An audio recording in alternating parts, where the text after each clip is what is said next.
Hello again, everyone. This is Gilmer, and this is episode 42 of my Let's Play War in the East. I am playing the Soviets, and I am playing the Grand Campaign. And I am just finishing up turn 31. It's January 15th, 1942. And we are in blizzard conditions, which means that we keep getting stronger and they keep getting weaker.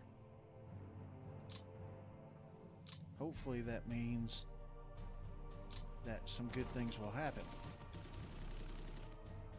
Like units actually retreating when I outnumber them 100,000 to 15,000.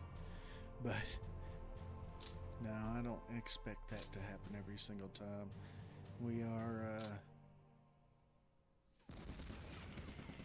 just working out some of the kinks, trying to make sure that we're can't get across there, but he can, and I'm willing to bet that he can as well, and then he can. So that's hopefully that's enough. I know that the power that you see here, the 15 is the power and 12 is the movement points, but that 15 power is a little misleading when you're on defense, because I think the defense is 15. So that time it was 15, but if you press the Z button it shows you the defense, and some of these have fairly strong defenses and some probably do not. But regardless, we are left with what we have, and that is it. So I'm going to do a few more attacks. Wow. I would have expected him to back up as well.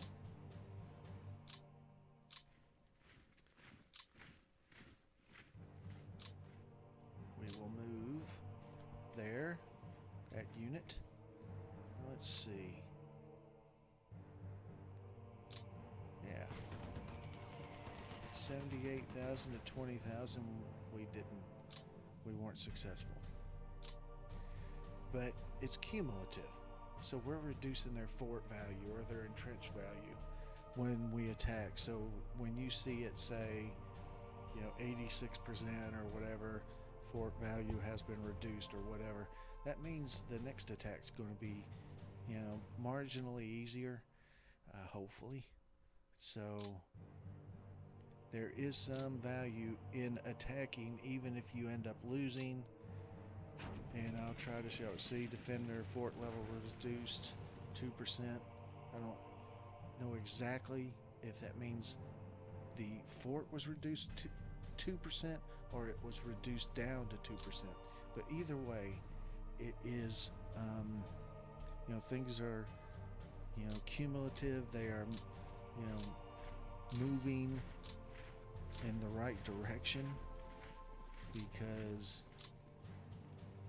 what do we have here?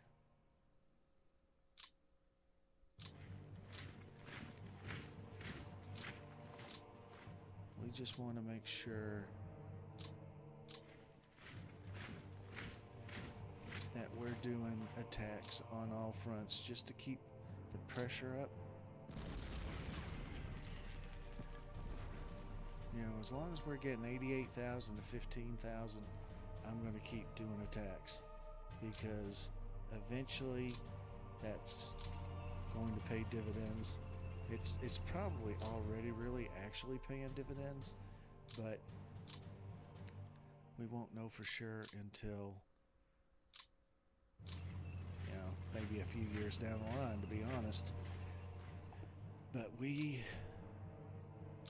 one of the things that you probably need to do, and I guess I was going to try to pocket them at some point, but one of the things that you need to try to do is the attrition. And as long as you're, I've tried that already.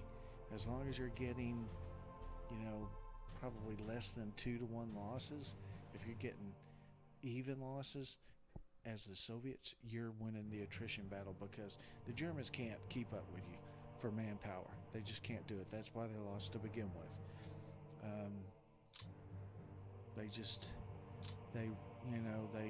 They get to a breaking point, and that's what you got to get them to at some point, is to their breaking point as it relates to men, material, supplies, whatever. And that's what we're doing. We're just got to keep the pressure on them, because if you don't, then they'll get entrenched and supply themselves as much as possible, get to the point where they can defeat you no matter what. You can't allow them to breathe. You can't allow them to catch a second breath, because if you do, then at some point you're going to be stopped, and you can't allow yourself to do that. You got to keep moving. You always have to be moving. You always have to be taking the battle to them wherever you can, in my opinion. Now, I could be wrong, but I am kind of going by what the Soviets did traditionally.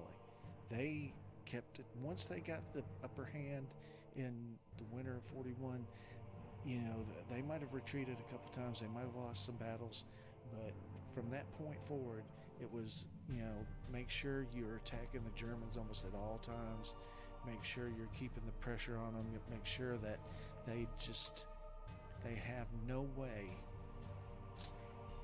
of, completely rebuilding their divisions and their corps and all that. You have to just keep on making sure that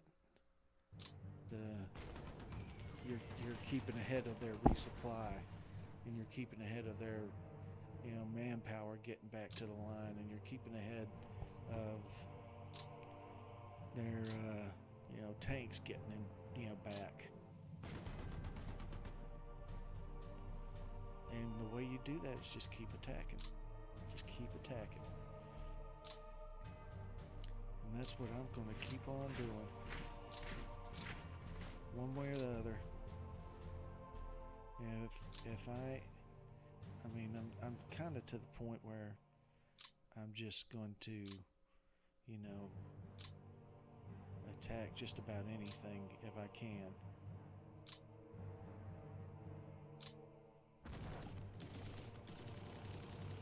Because the number you see there isn't actually the real number. It is an approximation of their power. What that means is that, if you come along with a group like this and you're up against, especially a 1, but if you're up against a 6 or a 7, you still should attack them.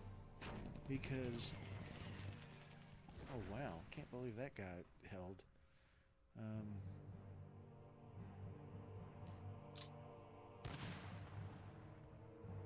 There we go. Because if you keep attacking them, they will eventually break.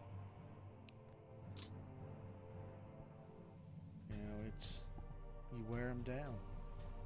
You completely and utterly wear them down to the point where they just can't take it anymore. Oh, I think that guy was listed as a 12, and yet we pushed him back. You can't always trust what that power says. And I know the defense is a little different. I haven't been able to see what the opponent's defensive score is, so I'm not really in a position to figure that one out. But I'm just going to keep on going, because look at that, 54,000 men to 10,000. Of course we're going to win that battle. And I'm going to attack across here, because even though it's across a river, he was very weak, and when they're very weak, you have to, you have to take advantage of that. And that's what I did, trying to make sure that maybe there is not anybody else.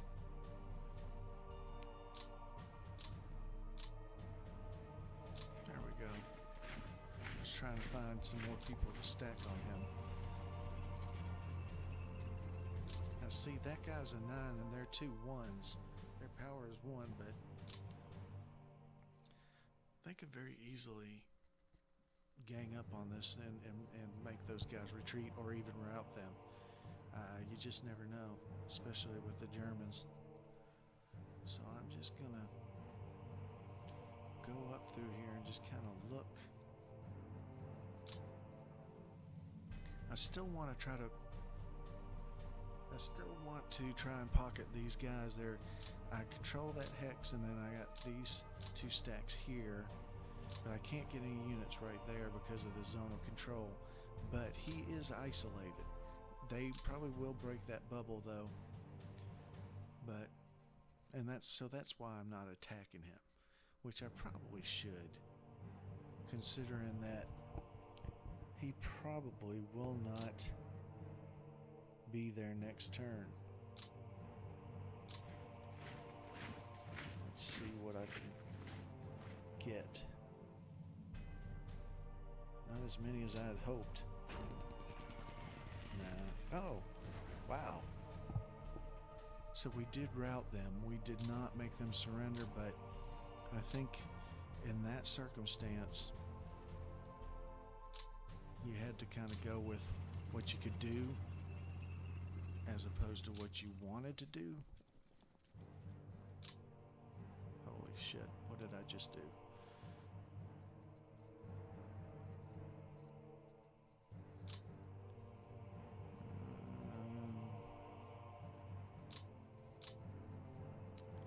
I think, oops.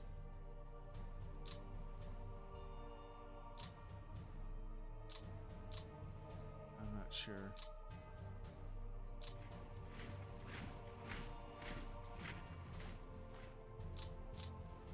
Is that a headquarters? No. Where was that headquarters? I thought there was a headquarters. Oh crap. He definitely needs to get to the front.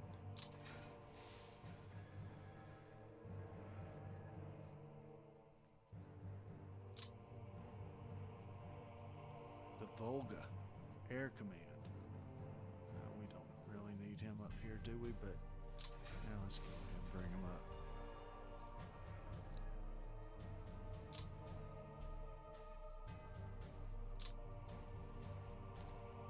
He seems a little isolated. I don't necessarily know that there's much I can do other than maybe bring this guy up, and even he can't make it.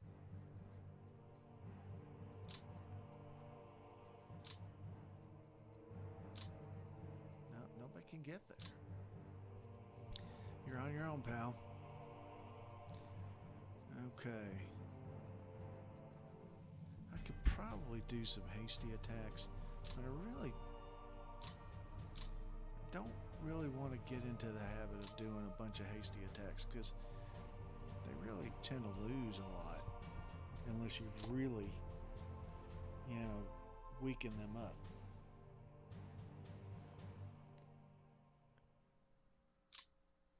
Let's see what this.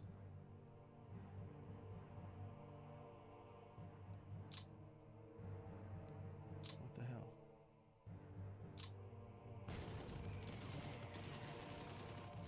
That seemed weird.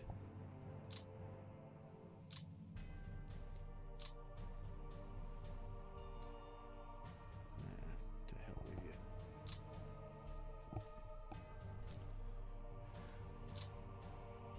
Oh, that's my guy.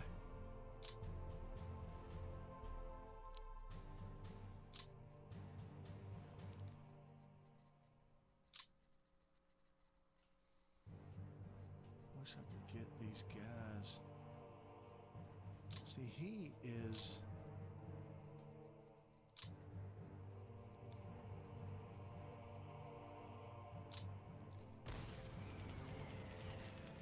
like I say, you do what you can. He was, I think I just pocketed him. I might leave this one. I might be able to get these guys. There are 3 infantry divisions, but it's still worth it.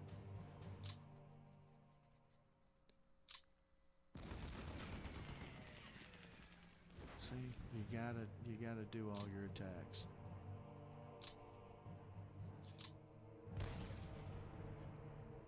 Ah, crap.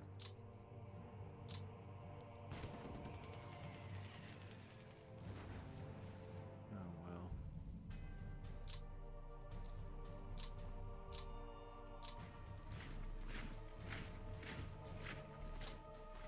There's another one I need to do.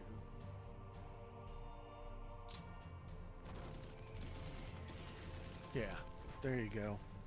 So I'm moving them out of the way as much as possible.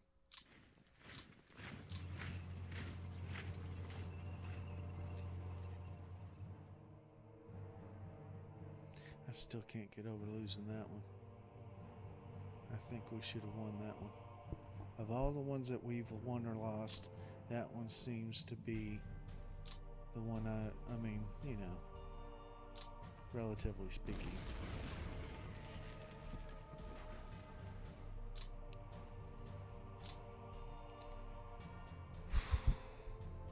Sorry. I'm sure you don't want to hear me blowing into the mic.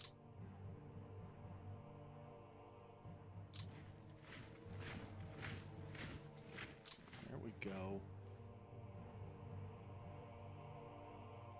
Why can't we get up?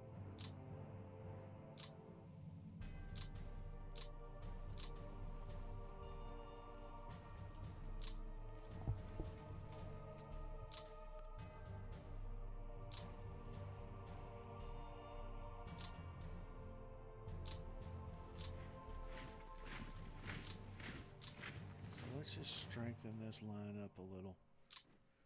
I think I went through pretty much the whole line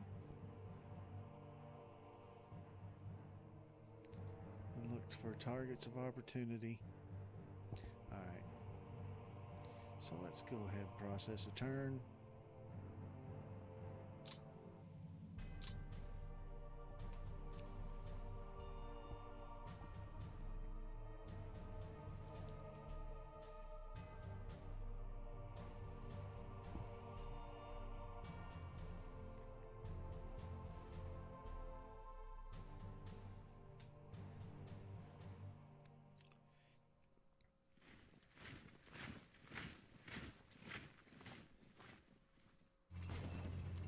Ah, to hell with you. I knew some of that was going to happen.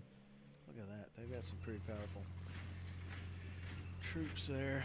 That's I think one of the bubbles I was trying to create. And of course it didn't happen.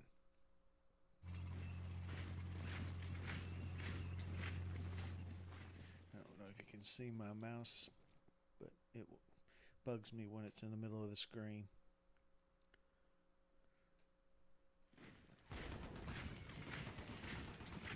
Damn. Hey, we're getting close to Smolensk, though. We might not have... Damn it, damn it, damn it, damn it. They're pushing me back across the river there. I didn't want that to happen.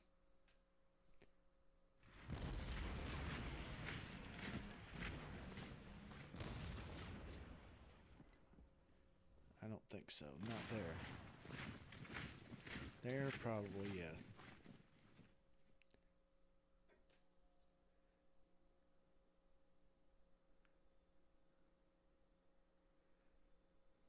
Come on. No more retreats or routes. There you go.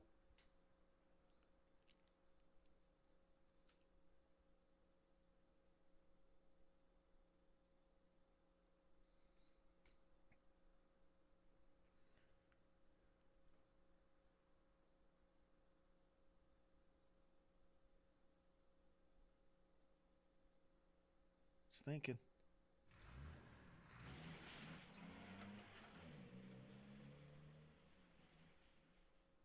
I don't think it really wants to attack that line anymore. That line is pretty well strengthened.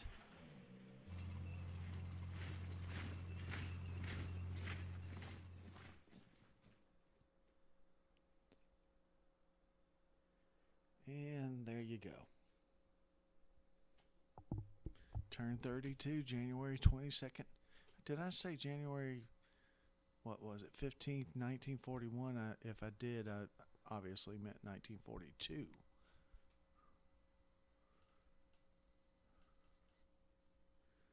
So they've lost 1,074,000. We've lost 2,529,000. Starting to even out. Maybe not quite as much as I would like, but it's getting there.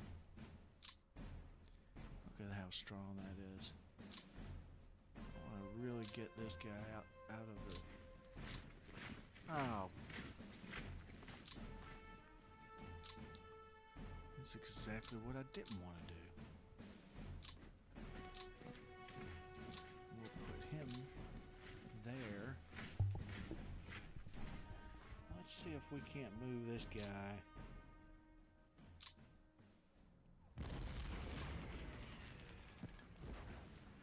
He's got to go at some point.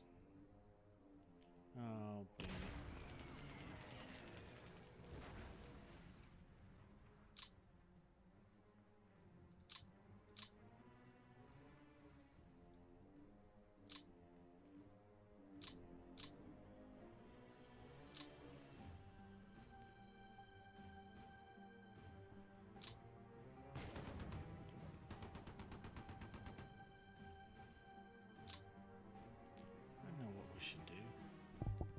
We should look.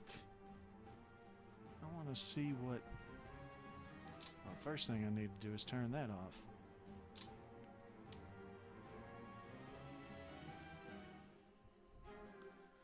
What's the army?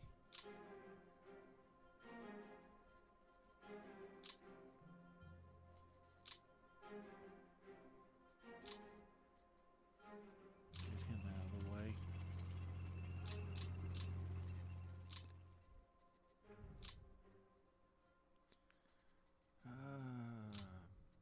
Wait a minute.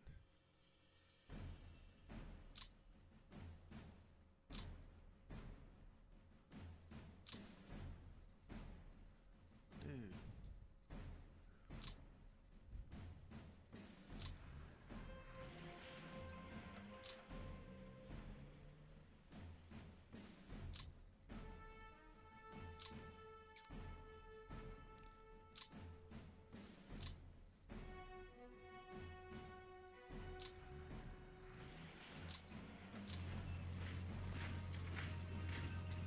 Okay.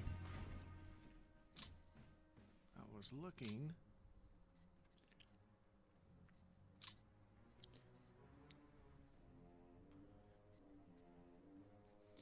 Okay. You know, these people are all tagged to Stavka. It's the 38th Army.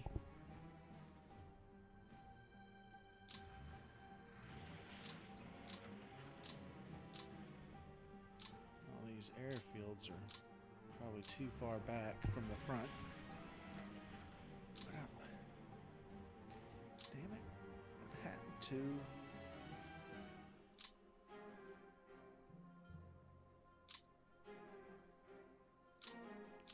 Could he have been disbanded? What the hell? Alright, let's see.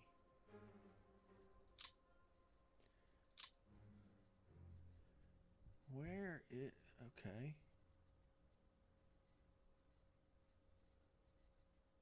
See, he's... I was looking for Zhukov because he's the most famous general from the Soviets in World War II.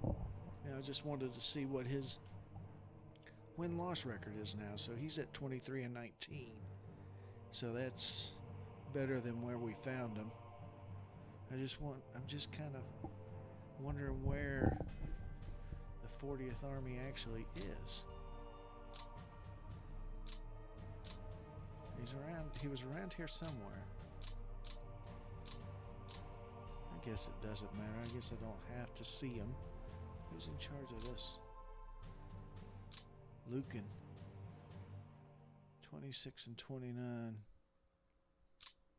Alright, we'll let you keep your job for now. Well, we got our eye on you. What about this guy? Eremenko. 0 victories, 0 defeats.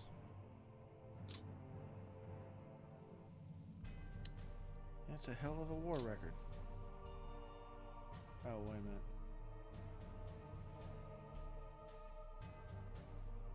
I'm not sure. Patukin. Yevgeny Patukin. 7 victories, 51 defeats.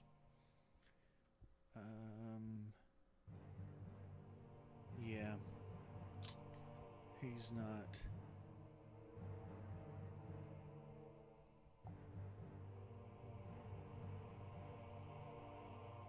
We'll put him. Ivan Klimov. Aviatsi Ivan Klimov. Oh, General Major Aviatsi. Oh shit. Did I just screw? No, wait a minute. Oh. I'm really screwing things up, aren't I? Well, we've pocketed this guy.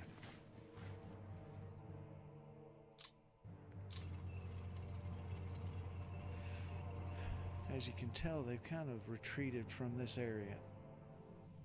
Slightly. They must know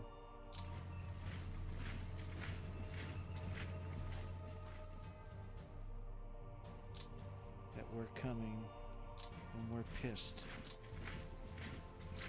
And the Soviets were pissed. You know, after what the Germans did to their lands and their people, they were pretty pissed off.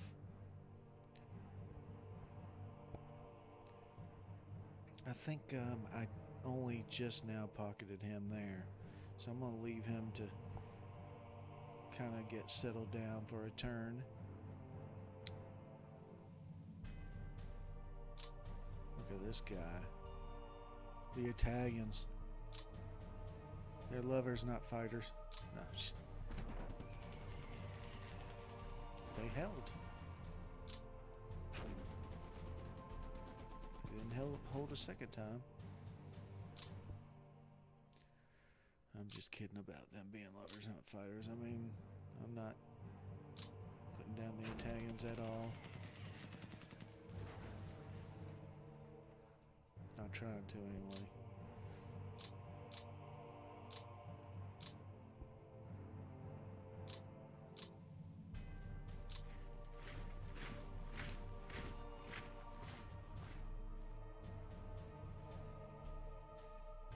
Well, anyway, it's almost 30 minutes. My time is almost up. My time. Oh, shit.